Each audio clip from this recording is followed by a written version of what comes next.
अस्सलाम वालेकुम students, welcome to bio with Neela. Class 10 का टॉपिक जो वीडियो हम स्टार्ट करने लगे हैं वेरिएशन एवोल्यूशन स्टार्ट करते हैं। बिस्मिल्लाहिर्रहमानिर्रहीम।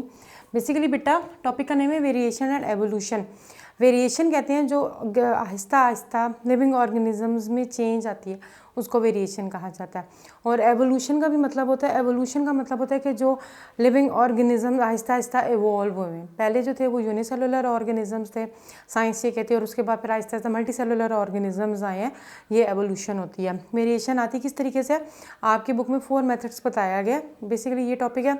मगर जो आज हम लोग असल जो टॉपिक पढ़ेंगे वो कॉन्टीन्यूस और डिसकॉन्टीन्यूस वेरिएशन पढ़ेंगे। पेपर पॉइंट ऑफ व्यू से काफ़ी इंपॉर्टेंट है, डिफरेंस आ जाता है उसका अक्सर, ठीक है।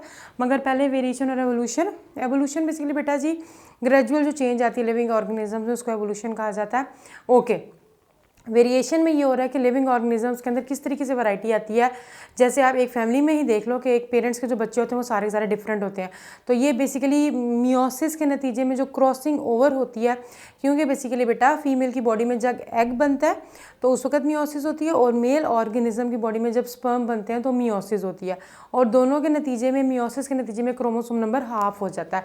तो बेसिकली बेटा लिविंग ऑर्गेनिज्म में 4 तरीक़ों से वेरिएशन आती है। पहली वेरिएशन किस वजह से आती है, जो क्रॉसिंग ओवर होती है। और क्रॉसिंग ओवर जो है वो मियोसिस के अंदर हम लोग पढ़ चुके हुए हैं कि होमोलोगस क्रोमोसोम्स अपने सेगमेंट एक्सचेंज करते हैं। 2 ऑर्गेनिजम्स हैं, मिसाल मैं समझाने के लिए बता रही हूँ, मैं हूँ, मेरे साथ कोई बंदा खड़ा है, ये कोई पार्टनर है मेरा, वो अपना पेन मुझे थोड़ा बहुत, या वो अपनी आधी चीज़ें मुझे दे रहे हैं और मैं उनको दे रही हूँ। तो इस तरीके से हमारे पास क्या हो रहा है कि हम दोनों के पास नई चीज़ आ रही है।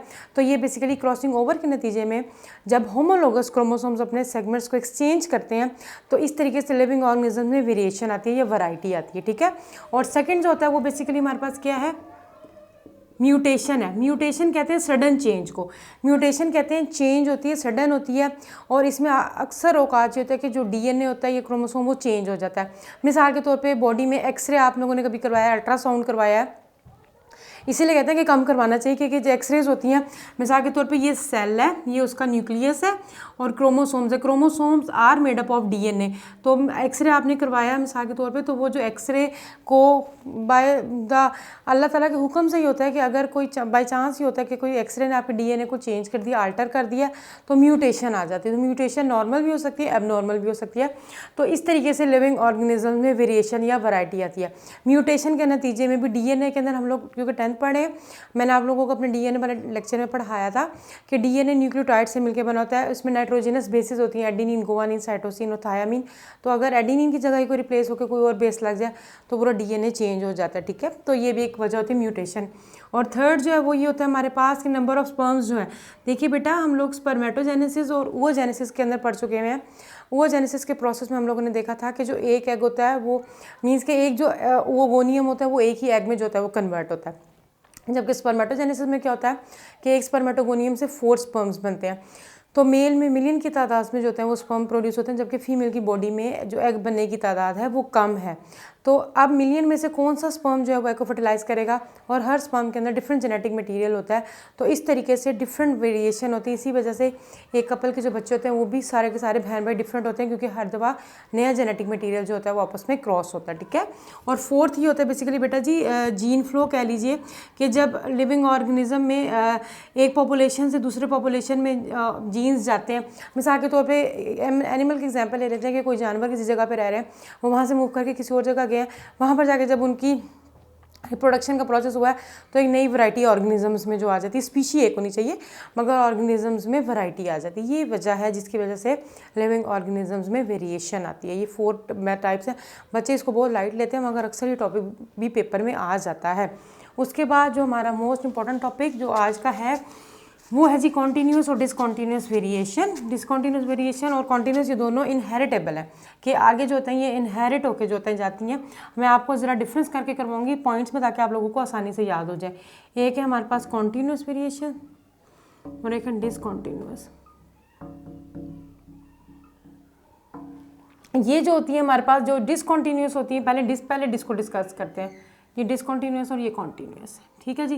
जो डिसकॉन्टीन्यूस वेरिएशंस होती हैं ये हमारे पास क्या होती हैं, इनकी डिस्टिंक्ट फिनोटाइप होती है। डिस्टिंक्ट फिनोटाइप का मतलब होता है कि जो कि देखने से ही पता चल जाता है कि ये जो फिनोटाइप कहते हैं फिजिकल अपीयरेंस को, डिस्टिंक्ट कहते हैं वाज़े फिनोटाइप होती है। मैं आपको पहले एग्जांपल दे देती हूँ ताकि आप लोगों को ये याद करने में, समझने में आसानी हो जाए। इसमें इंसानी ब्लड ग्रुप आता है। इंसान में 4 तरह के ब्लड ग्रुप्स हैं, या ब्लड ग्रुप ए होगा, या बी होगा, या ए बी होगा, या ओ होगा। इन चारों के अलावा कोई नहीं हो सकता। तो डिसकंटीन्यूअस वेरिएशन की डिस्टिंक्ट फिनोटाइप होती है, बिल्कुल वाज़े फिनोटाइप होती है, जबकि और इनको आप मैयर नहीं कर सकते, they can't be mire. They can't be mire का ये मतलब है बेसिकली बेटा जी कि देखिए आप ब्लड ग्रुप आमतौर पे खून तो बाज़ाहिरी तौर पे सब इंसानों का रेड ही है ना, फिर देख के आपको पता नहीं चलता कि ये आईएस का ओ ब्लड ग्रुप होगा या ए होगा। तो इसको इस तरीके से आप प्रॉपर, जब तक आप इसका टेस्ट ना करवाओ, आप इनको मैयर नहीं कर सकते, ठीक है। इनकी डिस्टिंक्ट फिनोटाइप होती है, इनको हम मैयर नहीं कर सकते।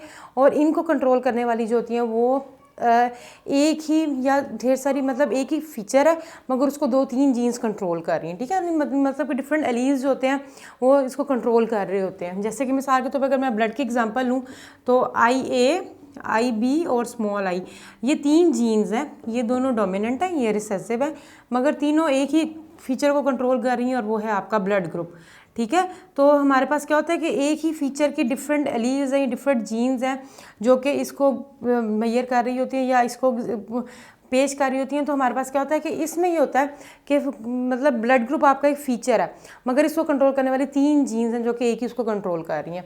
इसके अलावा बेसिकली बेटा जी इन्वायरमेंट का इस पर ज़्यादा अफेक्ट नहीं होता, नो और लिटिल अफेक्ट ऑफ इन्वायरमेंट का इतना ज़्यादा अफेक्ट नहीं है आपकी इस डिसकंटीन्यूअस वेरिएशन के ऊपर। कैसे बेसिकली बेटा देखिए, अब ब्लड ग्रुप के ऊपर एनवायरनमेंट का क्या असर है। अब इंसानी जो खून है जो पेरेंट्स से आ रहा है, अगर तो हमारे पास मिसाल के तौर पे 2 IA आ गए, फादर से आ रहे, मदर से आ रहे, जो भी है बेसिकली, तो इसमें एनवायरनमेंट का कोई ऐसा जैसा नहीं। जब मैं आपको कॉन्टिन्यू समझाती हूँ फिर बताती हूँ। और इसकी कॉमन एग्जाम्पल आ जाती है हमारे पास ब्लड ग्रुप। ये हमारे पास 5 पॉइंट्स तकरीबन बनते हैं। अगर आप पॉइंट्स की सूरत में करोगे तो आपको आसानी से याद हो जाएगा। जबकि इनकी जो होती है, इनकी डिस्टिंक्ट फिनोटाइप नहीं होती, इनकी नॉट डिस्टिंक्ट फिनोटाइप। बताती हूँ कि मतलब आपको इसमें क्लियर कट शार्प डिफरेंस नज़र नहीं आता। डिस्टिंक्ट तो होती है, मतलब कि फिजिकल नज़र वाजे आ रहा होता है मगर बहुत क्लियर नहीं होता। बताती हूँ कैसे होता है। They can be mire, they can be mired from simple to complex. देखिए बेटा, इसमें पहले एग्जांपल आप समझ लीजिए। जैसे इसमें इंसानी ब्लड ग्रुप की थी, इसमें आ जाती है कॉन्टिन्यूस में आपका वेट, आपकी हाइट, आपका स्किन कॉम्प्लेक्शन, इंटेलिजेंस, ये सारा आ जाता है। डिस्टिंक्ट फिनोटाइप इस तरह नहीं है कि आपको, अगर आपको क्लास 9th के बच्चे मिसाल के तौर पे दे दीजिए, क्लास 10th के दिए जाए, कह दिया जाए कि जी खड़े हो जाओ और अपने आपके सबके आपकी हाइट हम लोगों ने, तो थोड़ा सा डिफरेंस होगा, ज़्यादातर इतना डिफरेंस नहीं होता। तो इतनी डिस्टिंक्ट फिनोटाइप नहीं होती और इनको मैयर कर सकते फ्रॉम सिंपल टू कॉम्प्लेक्स। मतलब छोटे से लेकर बड़े से बड़ा तक, सबसे छोटे बच्चे की हाइट, उसके बाद बड़े से बड़े की बच्चे की आइडिया। स्किन कॉम्प्लेक्शन देखें तो सबसे डार्क, उसके बाद लाइट टोन और फिर फेयर। तो इस तरीके से ये होता है कि इनको आप मैयर कर सकते हो फ्रॉम सिंपल टू कॉम्प्लेक्स, मगर इनकी डिस्टिंक्ट फिनोटाइप नहीं होती। और इनको कंट्रोल करने वाली सो मैनी जीन्स है। इसमें जो था वो हमारे पास 2 या 3 जीन्स कंट्रोल कर रही थी। इसमें ये होता है कि मैनी जीन्स आर कंट्रोलिंग। देखिए बेसिकली बेटा जी, अब हमारे पास क्या है कि अगर हाइट के लिए है तो वो बिल्कुल अलग जीन्स हैं। आई कलर में ही देख लें आप, आंखों का कलर होता है ज़्यादातर जो है वो ब्लैक और ब्राउन है, मगर इसके अलावा ग्रे भी होता है, ग्रीन भी आइज़ होती हैं, ब्लू होती हैं, हेज़ल होती हैं। तो ये सारे डिफरेंट कलर्स हैं। है तो एक ही फीचर ना, आई कलर, मगर इसको कंट्रोल करने वाली डिफरेंट जीन्स हैं। तो इनको कंट्रोल करने वाली डिफरेंट जीन्स होती हैं। कॉन्टीन्यूस वेरिएशन में जीन्स की तादाद ज़्यादा है और जो काफ़ी सारी जीन्स हैं जो एक ही फीचर को या एक ही करेक्टर को कंट्रोल कर रही हैं, जबकि इसमें 2 या 3 जीन्स होती हैं जो एक ही फीचर को कंट्रोल कर रही होती हैं। इसमें हमारे पास मैनी जीन्स आर कंट्रोलिंग। और इसमें ये होता है कि इसका एनवायरनमेंट का बहुत ज़्यादा असर होता है इन कॉन्टीन्यूस वेरिएशंस के ऊपर। Environment has a lot of affect. Environment का बहुत ज़्यादा इफेक्ट होता है। कैसे? देखिए बेटा जी, जो लोग जिनको खाना अच्छा मिलेगा प्रॉपर, ये ज़्यादातर तो यही होता है ना कि अगर डाइट वगैरह आपकी अच्छी है तो ऑटोमेटिकली आपकी हाइट भी उसी लिहाज से जो होगी वो बढ़ेगी। अगर आप अपनी डाइट में प्रोटीन और कार्ब्स लोगे, अब आप लोगों की ग्रोइंग एज है, 9-10 के आप बच्चे हो, तो आप लोग जितना ज़्यादा हो सकता है कि जितना ज़्यादा कार्बोहाइड्रेट्स का इंटेक करो, स्टार्च आपके अंदर जाएगा, वो भी आपकी हाइट को बहुत ज़्यादा बढ़ाने में मददगार होता है। प्रोटीन्स आप बहुत ज़्यादा लें, जंक फूड को अवॉइड करें, तो आप लोगों के लिए आपकी हाइट बहुत तेज़ी से ग्रो करेगी। कुछ नहीं तो बेसिकली बेटा चिप्स ही बना के खा लो।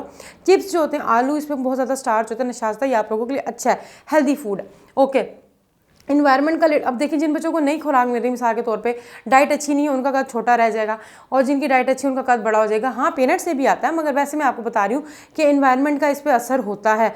कुछ लोगों की कॉम्प्लेक्शन पहले वाइट होती है, मगर वो धूप में रहते हैं तो बहुत ही ज़्यादा जो होती है वो डार्क होना शुरू हो जाती है। तो इन्वायरमेंट का इन वेरिएशंस पे अफेक्ट होता है। आपकी बुक में एक डिफरेंट एग्जाम्पल्स या डिफरेंट पिक्चर्स दी हुई हैं। कुछ लोग खड़े हैं, उनकी हाइट को मेजर करने का कहा गया, या डिफरेंट हॉर्सेस दिए हुए हैं। वो हॉर्सेस होते हैं कि इनमें देखें आप स्किन की लाइटर टोन है और डार्कर टोन है, फ्लावर्स के कलर दिए हुए हैं।